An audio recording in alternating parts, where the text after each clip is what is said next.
I was 19 when it happened, a sophomore in college and still stupid enough to believe that all those lockdown drills were just boring interruptions in class, something we did because administrators wanted to feel safe. But that night taught me. Otherwise, it was late October, and the weather was already shifting into that cruel mix of cold wind and endless rain. I had just finished a late-night lab session in the science building. Most of the campus was deserted except for a few stragglers cutting across the quad with umbrellas bent backwards by the storm. I remember walking back toward my dorm when the first sirens went off.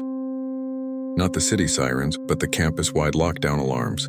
A harsh, pulsing tone that echoed across the empty grounds. At first I thought it was just a drill, but then my phone buzzed in my pocket. Emergency alert. Lockdown in effect. Seek shelter immediately. Do not leave the building. You are in. This is not a drill. Those words made my stomach drop. The science building was already locking its doors automatically. I pulled at the glass front entrance, but it was sealed tight. My only option was to go deeper inside. The hallways were deserted, fluorescent lights buzzing faintly overhead. I could hear doors slamming in the distance as professors and grad students barricaded themselves in their labs. And then came the announcement, a woman's voice over the intercom. Steady but tense, all students and staff, please move to the designated basement shelter. Repeat, all students and staff report to the basement shelter immediately. I had never even been to the basement. The stairs down were narrow and smelled of mildew. Water dripped somewhere below, echoing like a slow heartbeat. As I descended, the noise of the storm outside seemed to vanish until all I could hear was the hum of old ventilation fans. The shelter wasn't what I expected. It looked less like a proper emergency facility and more like a forgotten storage level. Exposed pipes lined the ceiling. The walls were painted a peeling pale green. A row of flickering fluorescent lights buzzed above. There were maybe 30 of us down there. Students, a few professors, and a campus security guard who looked just as nervous as we were. Everyone huddled together on old benches and folding chairs. At first, nobody knew what the threat was. Rumors spread fast. Someone saw a man with a weapon near the library. Someone else swore there were 2 people trying to break into the dorms. Nobody knew the truth. The security guard tried to calm us down. Just sit tight. This is precautionary. We'll be fine down here. But even he kept checking his radio, frowning at the static. The storm outside must have been interfering because every transmission was garbled. Once or twice I thought I heard words, east wing, unaccounted, doors breached me, but it was impossible to be sure. Then the lights flickered, just once. But in that moment, the whole basement seemed to hold its breath. A girl sitting across from me whispered, "Did you hear that?" Everyone froze. At first I thought she was just being jumpy. But then I heard it too, faint footsteps. Not above us, not in the stairwell, but here, in the basement. The guard grabbed his flashlight and swept it across the hall that led deeper into the basement. The beam illuminated old filing cabinets, stacks of unused chairs, and a heavy metal door I had never noticed before. The footsteps stopped. The guard muttered something under his breath and moved toward the noise. Nobody followed him. We just sat in tense silence, listening as his boots clicked against the concrete floor. He reached the door and pulled at the handle. It was locked. He gave it a few hard tugs, then turned back to us, forcing a smile. Probably just pipes settling. Or water dripping. Don't worry. But his voice wavered, and he kept glancing back at that door as he returned to his seat. Minutes dragged on like hours. The storm pounded above us, rattling the pipes, masking smaller sounds. I kept telling myself it was all in my head, that my imagination was just filling in the blanks. Then the lights went out. The basement dropped into pitch-black silence. A few people gasped. Someone started crying. I felt my own chest seize up as my phone lit up in my lap. I scrambled to turn on the flashlight. Around me, others did the same. The room filled with jittery cones of light, bobbing wildly as hands shook. The security guard's voice cut through the dark. "Stay calm. Just stay calm. Backup generators will." He stopped. We all heard it. The metal door at the end of the hall was opening. The screech of rusted hinges cut through the silence like nails on a chalkboard. Slowly, painfully, the door creaked inward. A beam of light swept toward it, but the flashlight only showed an empty doorway leading into blackness. The guard shouted, "Who's there?" His voice cracked. No response. Just silence. Then, the sound of footsteps again.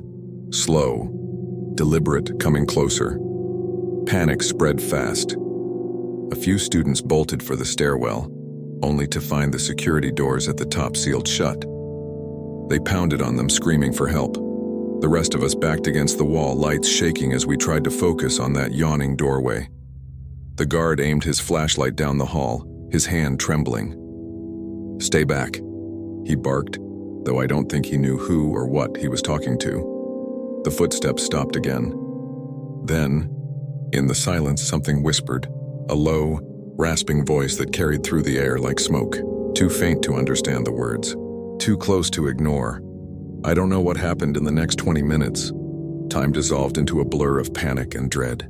The whispers came and went, sometimes from the hall, sometimes from right behind us, though when we turned, nothing was there. One by one, phones began to die, their flashlights fading until only a few weak beams remained. The darkness pressed closer, and then we heard the breathing. Not ours. Not human. Deep, wet, ragged breaths filling the room as if something huge was standing just out of sight, inhaling us, tasting the air between us. The guard fired his gun down the hall. The blast deafened us in the tight space. The muzzle flash lit up the corridor, but there was nothing there. Nothing but concrete walls and pipes dripping water. When the ringing in my ears faded, I realized the whispers had stopped.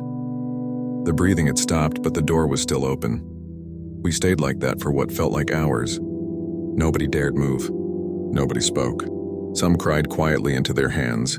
Eventually, the lights flickered back on, emergency power buzzing faintly overhead. The hall was empty.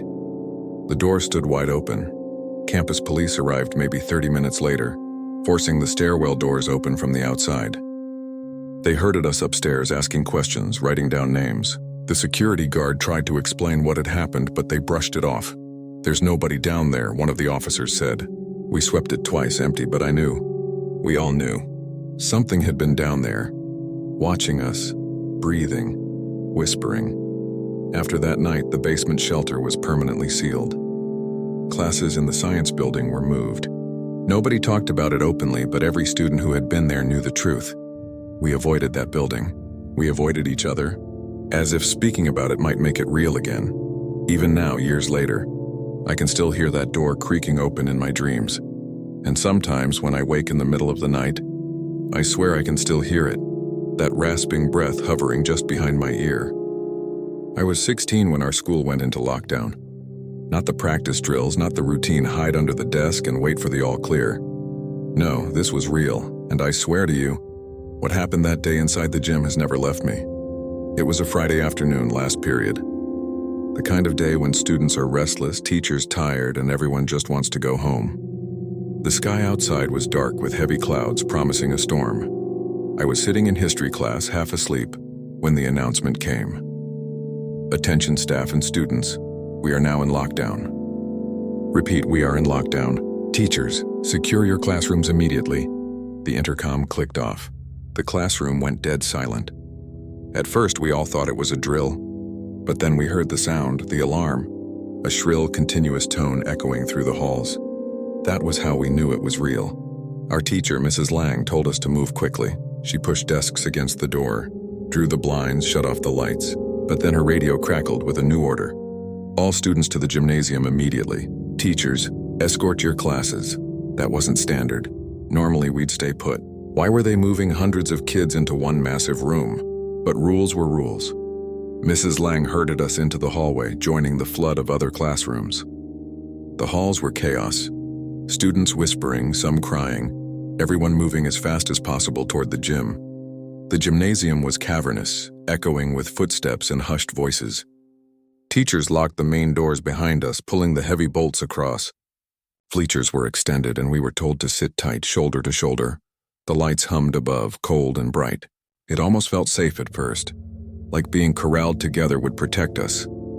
But then the doors at the far end rattled. All of us turned to look. Someone was pulling at them. The teachers shouted for us to stay calm. A few of them rushed over, whispering frantically among themselves. After a minute, the rattling stopped, but the mood had changed. Every sound was magnified. Every creak of the building felt suspicious.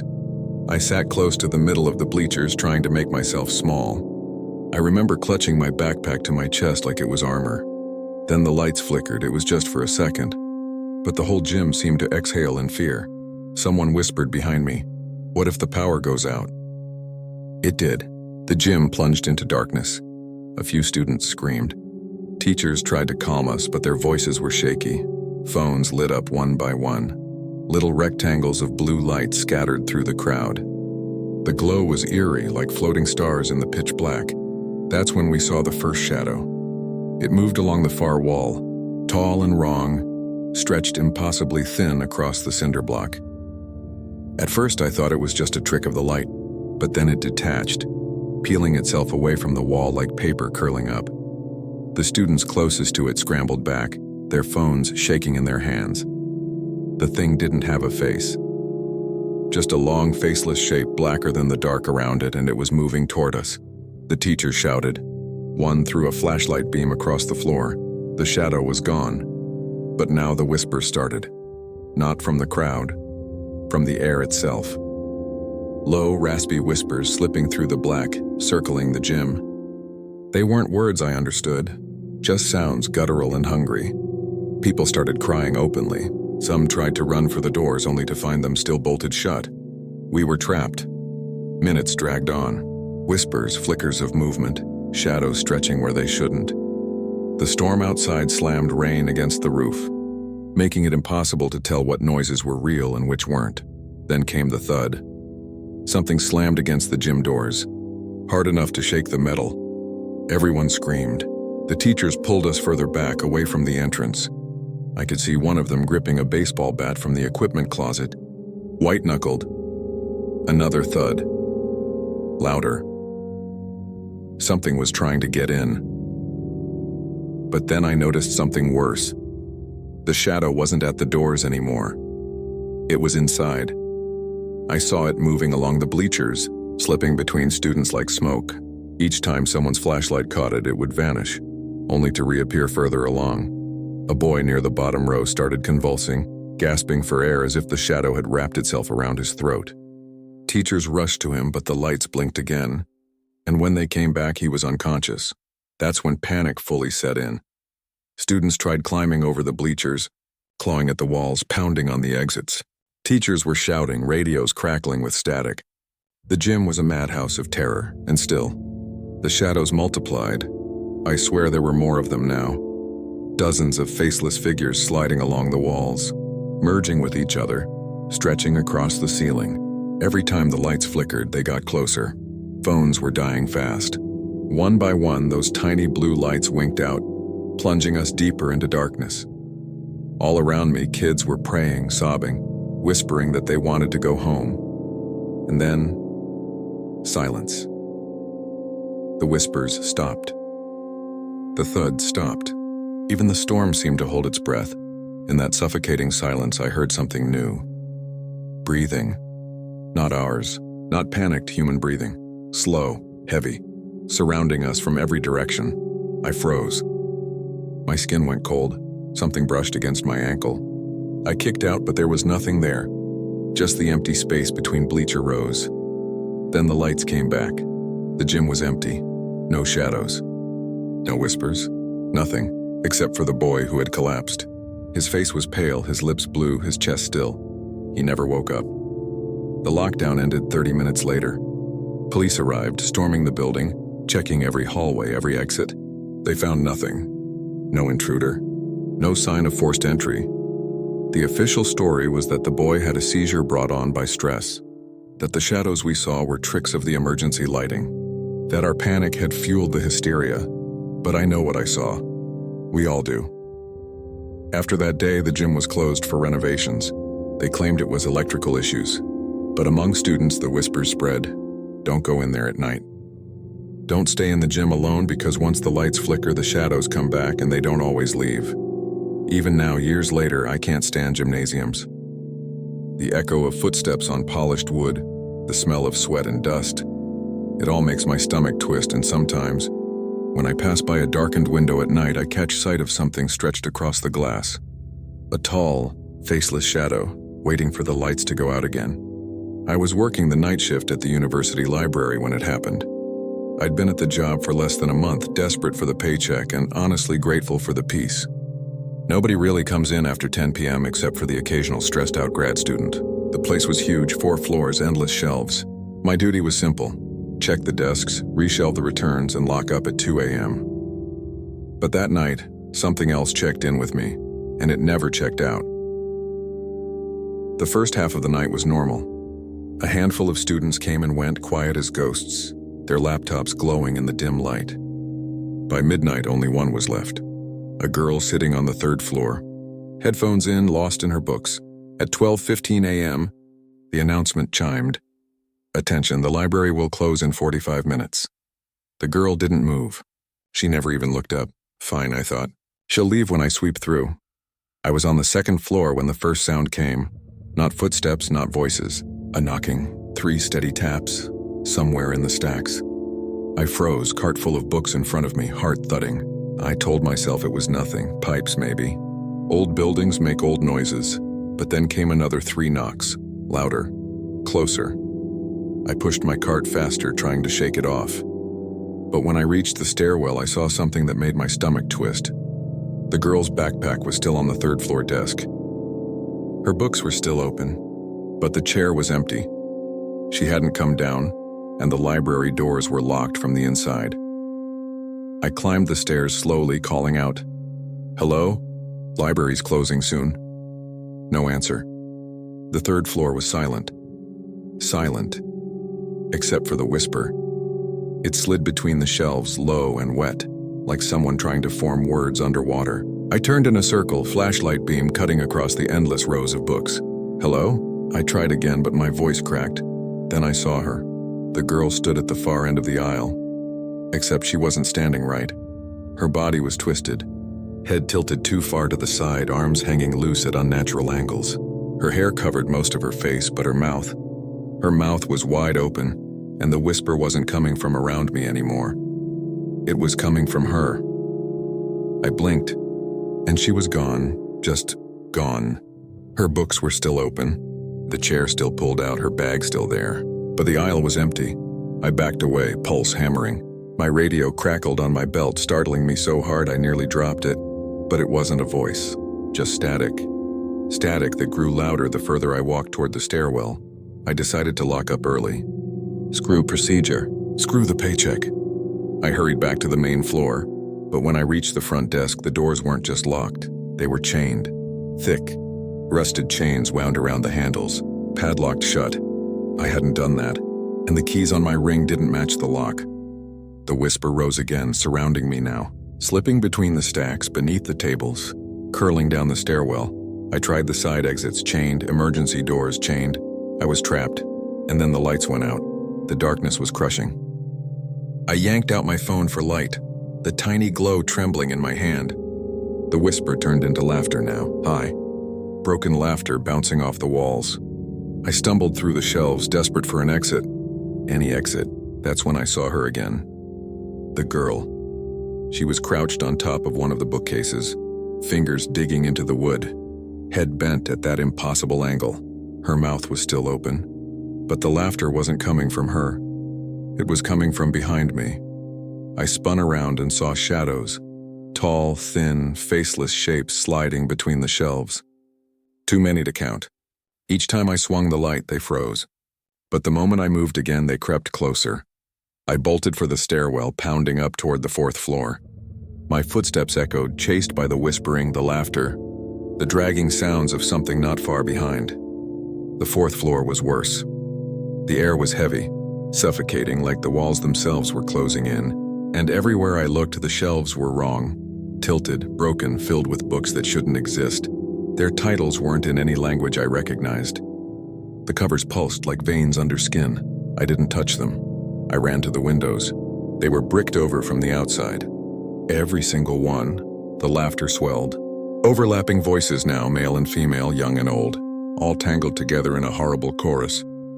And in the center of it, I heard my own name, whispered, over and over. I backed into the stairwell, ready to fight my way down. When the girl appeared again, closer this time, Her head twitched in little jerks like a broken puppet. Her mouth opened wider, impossibly wide, until her jaw cracked, and the sound that poured out wasn't laughter or whispers, it was screaming. Hundreds of voices screaming all at once. I don't remember running. I don't remember falling. I just remember waking up outside, sprawled on the wet grass as the storm broke overhead. The library stood behind me, dark and silent, its doors unchained. My phone said 2:03 a.m. I never saw the girl again, but I've never set foot in that building either. The university keeps it open. Students still cram inside during finals, still whisper about late-night study sessions. But whenever I pass it, I swear the windows look darker than they should, and sometimes, if I'm close enough, I hear it. The knocking. 3 steady taps.